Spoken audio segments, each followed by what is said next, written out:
یمن کی پرانی بستیوں میں ایک خاموش سادہ سا آدمی رہتا تھا، نام تھا یونس۔ پیشے سے باورچی، مزاج سے نرم اور دل سے اللہ والا۔ چھوٹے سے تنور پر دن بھر لوگوں کے لیے کھانا بناتا، خود سب سے آخر میں بچا ہوا کھا لیتا۔ اس کے ہاتھ کی دال میں بھی کوئی ایسی تاثیر تھی کہ لوگ کہتے، یونس کے ہاتھ سے کھا لو، دن بھر سکون رہے گا۔ یونس کا کمال صرف ذائقہ نہ تھا بلکہ اس کا ایمان تھا۔ جب کوئی غریب آتا وہ کہتا، پیسے بعد میں دے دینا، پہلے بھوک مٹا۔ شہر کے لوگ اسے پسند کرتے تھے، مگر ہر بستی میں کچھ دل تنگ بھی ہوتے ہیں۔ وہی حسد، وہی سازش۔ ایک دن کچھ لوگوں نے الزام لگا دیا، یونس کھانے میں سستا مصالحہ ڈالتا ہے، لوگوں کی صحت سے کھیل رہا ہے۔ شور مچا، حاکم کے دربار میں بلایا گیا۔ گواہ جھوٹے، منہ میٹھے اور زبانیں زہریلی۔ یونس نے کوئی بہانہ نہ بنایا، بس کہا، اللہ جانتا ہے میرا دل صاف ہے، مگر دنیا ظاہری آنکھوں سے دیکھتی ہے، دلوں کو نہیں۔ اسے شہر سے نکال دیا گیا۔ اس رات یونس نے اپنا سارا سامان سمیٹا، ایک برتن، پرانا رومال اور چٹائی۔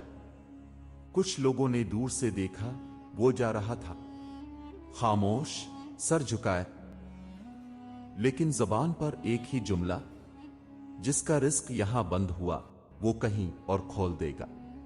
اور وہ چل پڑا، بے سمت، لیکن دل میں یقین تھا کہ رب کی زمین بڑی ہے اور اس کی حکمت سب سے بالا۔ یونس نے یمن چھوڑ دیا، مگر اس کے قدموں میں بھروسہ تھا اور کندھے پر بس ایک پرانی گٹھری۔ وہ منزل نہیں جانتا تھا، صرف اتنا جانتا تھا کہ اللہ کا در بند نہیں ہوتا۔ چلتے چلتے وہ ایک شام ایک قافلے کے سرائے میں رکا، جہاں مسافر، تاجر اور اونٹوں والے آرام کر رہے تھے۔ اس نے خاموشی سے ایک کونے میں بیٹھ کر روٹی کا بچا ہوا ٹکڑا نکالا اور پانی سے نرم کر کے کھایا۔ قریب ہی دو مسافر باتیں کر رہے تھے۔ سنا ہے بغداد کے شاہی محل میں نیا باورچی چاہیے، پچھلا بیمار ہو گیا ہے اور بادشاہ خود ذائقہ پسند ہے۔ یونس نے پہلی بار چہرہ الفاٹے کر ان کی بات سنی۔ بغداد، یہ نام اس کے دل میں دھیمے سے گونجا، جیسے اللہ نے اندھیرے میں ایک شمع روشن کی ہو۔ وہ ان کے قریب گیا، آہستہ سے کہا، کیا بغداد کے محل میں واقعی باورچی کی جگہ خالی ہے؟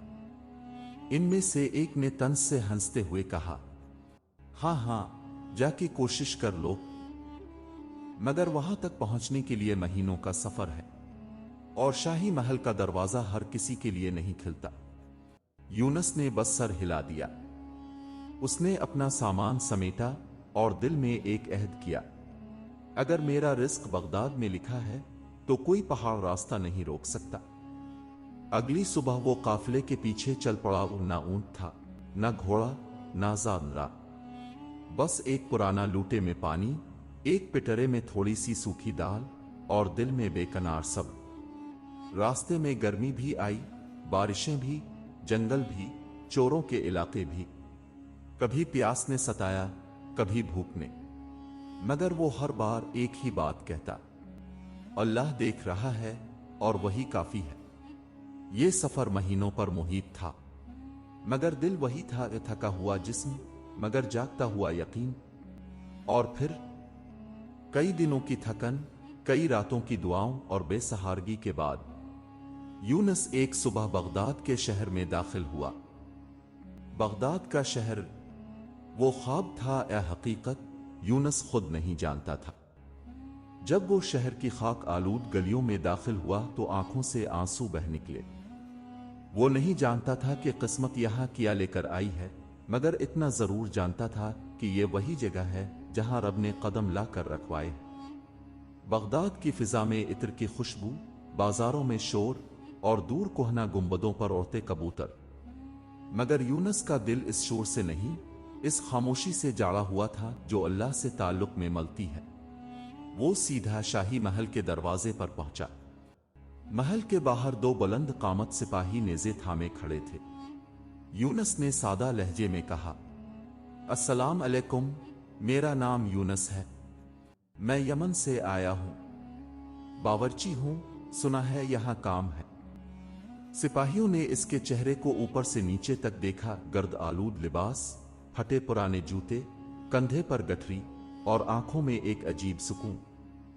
एक सिपाही ने हंसते हुए कहा, यहां शाही बावर्ची की जगह है, फकीर खाने की नहीं। चले जाओ, कोई काम नहीं है यहां तुम्हारे लिए। दूसरे ने बात काट कर कहा, और हां, दोबारा वापस ना आना, शाही महल का दरवाजा हर आने वाले के लिए नहीं खिलता। यूनस ने कोई जवाब ना दिया। उसने सिर्फ एक जज़ाकमुल्लाह कहा और आहिस्ता से वहां से हट गया। दिल जख्मी था, मगर जुबान पर कोई शको नहीं। वो बगदाद की एक पुरानी गली में चलता रहा जब तक मस्जिद के दरवाजे पर पहुंचा। वहीं की दीवार से टेक लगाकर बैठ गया। थका हुआ जिस्म, भूखा पेट, मगर दिल में अब भी एक जुमला, मैं आया इसके दर से हूं और लूटूंगा भी उसी के दर पर। इसी दीवार से टेक लगाए, थकन से आंख लग गई। ना बिस्तर था, ना चारा, मगर ख्वाब में एक अजीब रोशनी थी, जैसे कोई आवाज आ रही हो, सब्र करो, करीब है फहनसादकैन। और फिर फजर की अजान हुई। यूनस अलिफाटे, कपड़ों की धूल झाड़ी, वुजू किया और मस्जिद में दाखिल हो गया। वो नहीं जानता था कि आज की फजर उसकी तकदीर बदलने वाली है। फजर की अजान की आवाज बगदाद की पुरानी गलियों में गूंज रही थी। यूनस ने थका थका बदन अलिफाटे अलिफ, वुजू किया और मस्जिद के दरवाजे से दाखिल हुआ। मस्जिद खामोश थी, मगर रोशनियों से मुनव्वर। नमाजियों में कुछ दरवेश, कुछ बूढ़े और एक जवान सादा लिबास में बैठा जिक्र कर रहा था। यूनस ने एक सफ के किनारे बैठकर नमाज अदा की। नमाज खत्म हुई। दुआ के बाद वो देर तक सजदे में रहा। इसका सजदा शिकवे से खाली और भरोसे से लबरेज था। नमाज के बाद वो मस्जिद के सुतून से टेक लगाकर बैठ गया। इसी वक्त वो जवान शख्स जो सादा लिबास में था, आहिस्ता आहिस्ता उसके करीब आया। चेहरे पर नूर, आवाज में वकार, अस्सलाम अलैकुम, आप मुसाफिर लगते हैं, कहां से आए हैं? यूनस ने सर अलिफाटे कर कहा, यमन से। इतना दावर, वो शख्स राग कर बोला, क्या काम के लिए? यूनस ने मुख्तसर जवाब दिया, मैं एक बावर्ची हूं, सुना था बगदाद के महल में जगह है, मगर जब दरवाजे पर गया तो मुझे लूटा दिया गया। वो शख्स खामोश हो गया।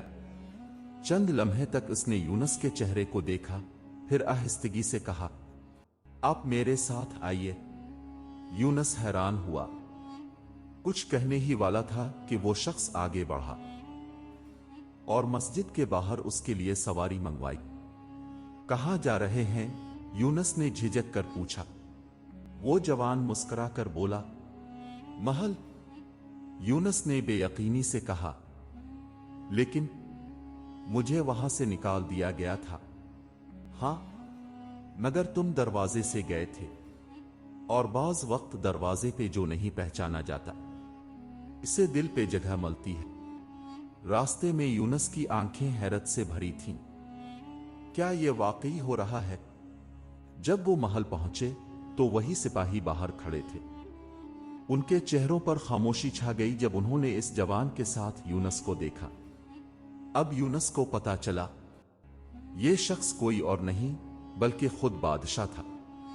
वही बादशाह जो आज फजर की नमाज मस्जिद में आम लोगों के साथ अदा कर रहा था, और जिसने यूनस को सजदे में देखा, इसके चेहरे पर ईमान की रोशनी पहचानी और दिल से फैसला कर लिया, ये वो शख्स है जिसे मेरे बावर्ची खाने की नहीं, मेरे महल की जरूरत है। महल की खुशबोदार हवाएं, संगमरमर के फर्श, खादमान की चहल पहल और निगाहों के सामने चमकते पर्दे, ये सब यूनस के लिए अजनबी था।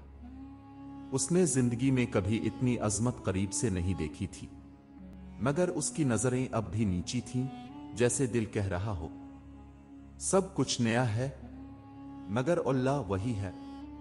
बादशाह इसे शाही बावर्ची खाने तक खुद लेकर गया। वहां शाही खादिम, वजीर खास और बावर्चियों का एक पूरा अमला जमा था। सब हैरत से यूनस को देख रहे थे।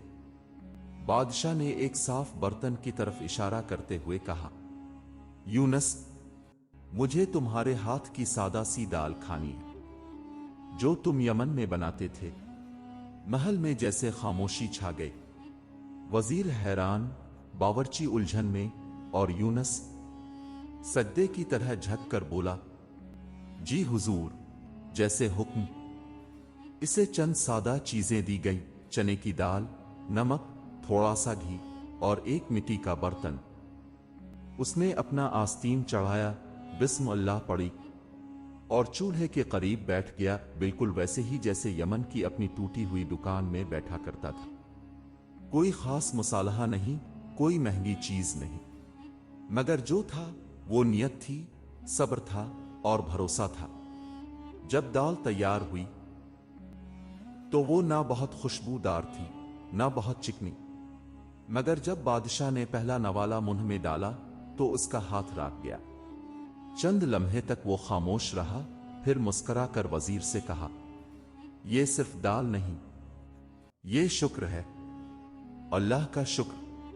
फिर इसने यूनस की तरफ देखा और बुलंद आवाज में कहा, आज से ये मर्द हमारे महल का शाही बावर्ची होगा, न सिर्फ अपने हुनर की वजह से, बल्कि इस सब्र, ईमान और सच्चाई की बदौलत जो उसके हाथ से खाने में आतर आई है।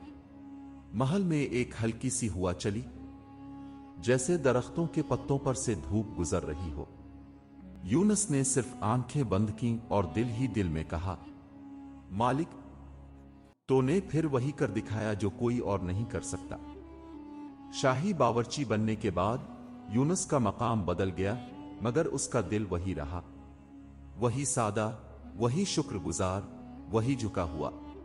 महल में शहजादे, वज़रा, मेहमान और बड़े बड़े लोग उसके बनाए खानों के दीवाने हो गए, मगर वो हमेशा एक ही जुमला कहता, जायका हाथ में नहीं, नियत में होता है।